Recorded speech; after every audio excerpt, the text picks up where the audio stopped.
What actually happened during the collapse? What remains of Earth and its continents, Europe, Asia, and the Americas? Today, we discuss the events that took place during the collapse with what we know, tying lore from Destiny 1 and 2 together. Also, we'll talk about what remains of our destroyed planet, Manhattan craters, Golden Age repositories of knowledge, and secrets of lost London.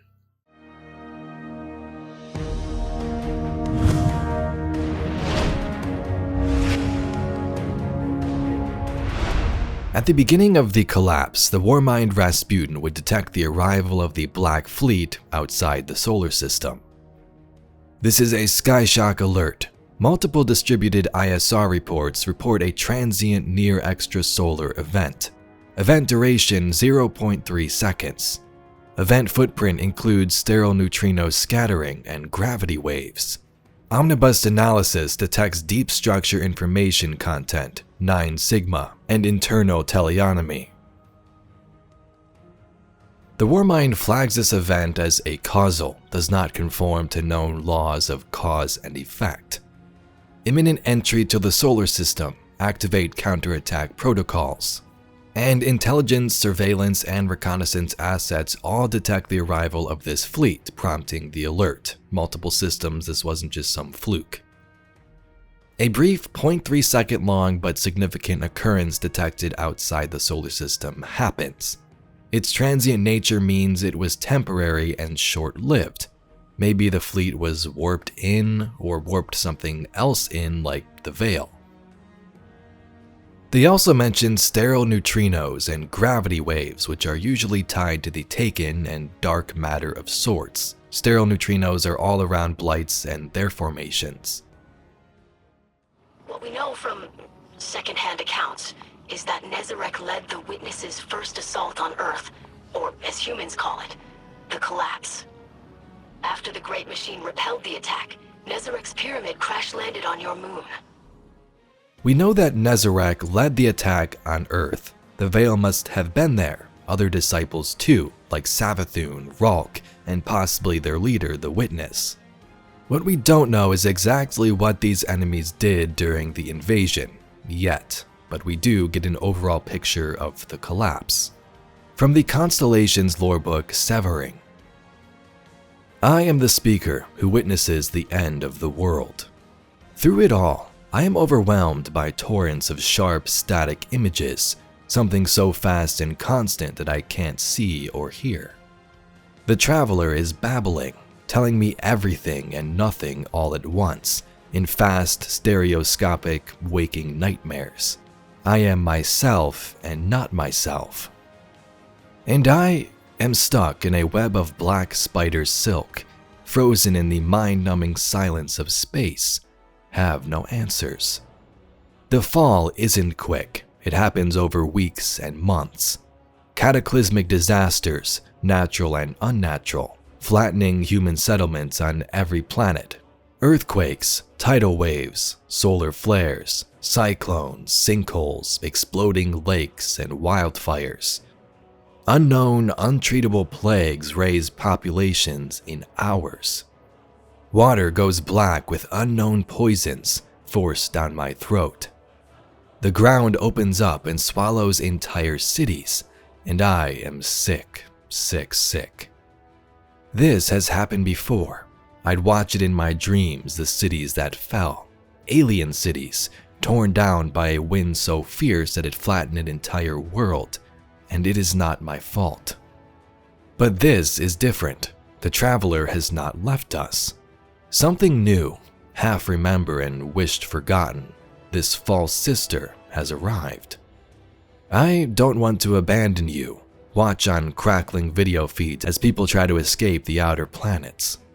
Exodus ships burn like I burn, up with thousands upon thousands of souls aboard. We gather in frightened, huddled, trapped, stuck, doomed groups in relief outposts hoping against hope. Then suddenly, silence, and it's the silence that truly breaks me.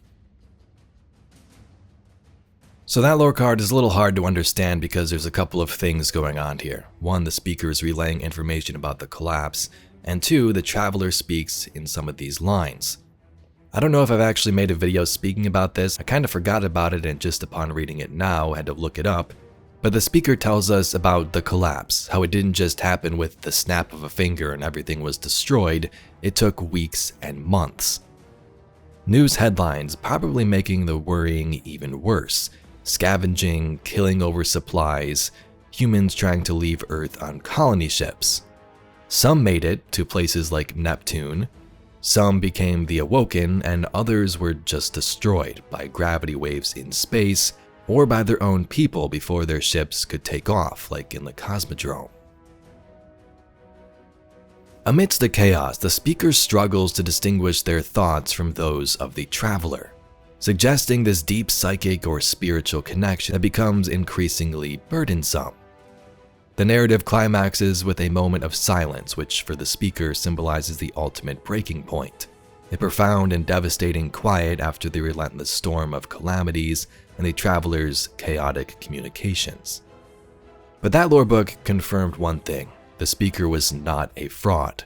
Before this collapse, he saw visions and dreams from the Traveler vividly. At some point, the disciples must have tried to bring the veil toward Earth and the Traveler to achieve their final shape. For some reason, Savathun betrayed the forces of darkness and hid the veil on Neptune. Now, there was a line in that Severing card that says, "But this is different, the Traveler has not left us. Something new, the false sister, has arrived." So Constellations was written a while ago. I'm not sure if this is speaking about something else, maybe the veil, forces of the witness, or maybe even Savathun herself, who hid the veil. We know that the Traveler pushed back the darkness with its dying breath as said in Destiny 1. The Black Fleet was pushed away among the stars, and the Traveler created the ghosts. The way we tell it, after the collapse, the Traveler cut itself into 1,000 tiny pieces and sent them out into the world. The Traveler then fell dormant. No more visions to the speaker after the collapse, or rarely. Questions remain that hopefully will be answered in the final shape. Why did Savathun betray the witness, and why here at Earth? We know the Witch Queen has her own goals and likely always has, even as that disciple. In the Witch Queen expansion, she was trying to seal the Traveler away in her throne world so the witness couldn't reach it, wouldn't be able to achieve what it tried during the collapse. Although Savathun did inadvertently help humanity, this was more for the Traveler and what she was going after. She could care less if Earth was destroyed and humans died, it wouldn't matter as long as she got the veil out of there. The hidden dossier mentioned how she wanted to leave this existence altogether, onto something greater. They speculated what Savathun wants in the Dreaming City is exactly that, not the way into a child universe, but a way out into a parent. A parent where there are human minds waiting to receive her, formless as Imbaru, as the mist. Okay, so why here at Earth? Savathun was likely there during other collapses or species like the Elixni's whirlwind. At Earth, she had to have noticed something was different. The Traveler decided to fight back for once. It wasn't fleeing. The situation could have been much more dire, and she knew that if she did nothing, the final shape might actually happen, and everything she's known or has fought for would be destroyed or stuck in time. The other big question is, what did the Traveler actually do to the Witness and its forces? We always say they pushed the Witness away among the stars. That's just because when we start our journey and read tales after the collapse, the Black Fleet and Witness are nowhere to be seen. In Destiny 2's Red War cutscene, we see them super far away out there in space.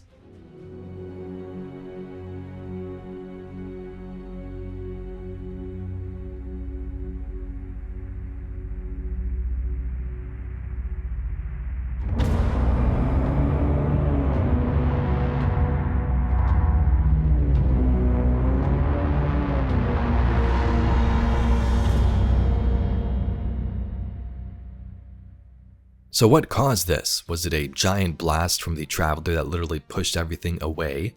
A teleportation sending them out there? Or a reset in time? Random theories, but the Traveler did something. It has powers of terraformation and creation, waves of energy, and who knows what else. The key to this, to me, which is always interesting, is the ghosts. Is it just like a mini Traveler like the speaker's quote described, a construct able to create life, carry out what the Traveler couldn't at the time? The Traveler went dormant either because it was injured, like Elsie said in Destiny 1 thanks to the Black Heart, or because it chose to be silent, to hide from the witness so this collapse wouldn't happen again. Maybe give its new creation, the Ghost, time to rise those warriors to fight back. Is the Traveler ever able to defeat the witness, or does it only run? Maybe what happened here on Earth and the formation of the Guardians were meant and destined for this purpose, to finally break the loop and stop the forces of evil. After the collapse, a large chunk of humanity wanted to find their way to the Traveler. Their planet was not completely destroyed thanks to the sphere partially, so they would rally together and create camps, outposts, and eventually a city beneath this mysterious creator. The wilds of Earth became much more cryptic. The Dark Age that followed had humans and the first Risen control parts of ruined Earth. While a big majority of the population would try to venture to the city, there were still those who remained far away in destroyed cities, nuclear zones, and deserts. Destinypedia has a full list of known Earth locations in Destiny, and here are some from the major continents. Africa and Asia had a lot going on.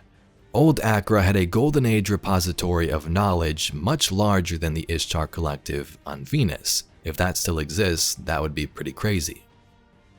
In Europe, you have the European Dead Zone, Old Russia, the Eastern Flood Zone, and Fellwinter Peak. London was also burned down by the Fallen during the collapse. In North America, the Gulf of Mexico, Ontario, the Panama Ravine, the Sinaloan ruins, and some other major US cities. Appalachian Dead Zones, Old Chicago, and the Manhattan Nuclear Zone, which doesn't sound good at all. Taken infestations were mentioned both in London and in the Manhattan Crater. South America and parts of Australia are also mentioned. So what remains of Earth? These parts still do exist, but to what extent is the question. Are they in rubble? Have some rebuilt their own mini-cities and camps? In Destiny's lore, there's also something called free capitals, underground cave cities somewhere on our ruined planet. So, like Neomuna, do other hidden epic locations exist?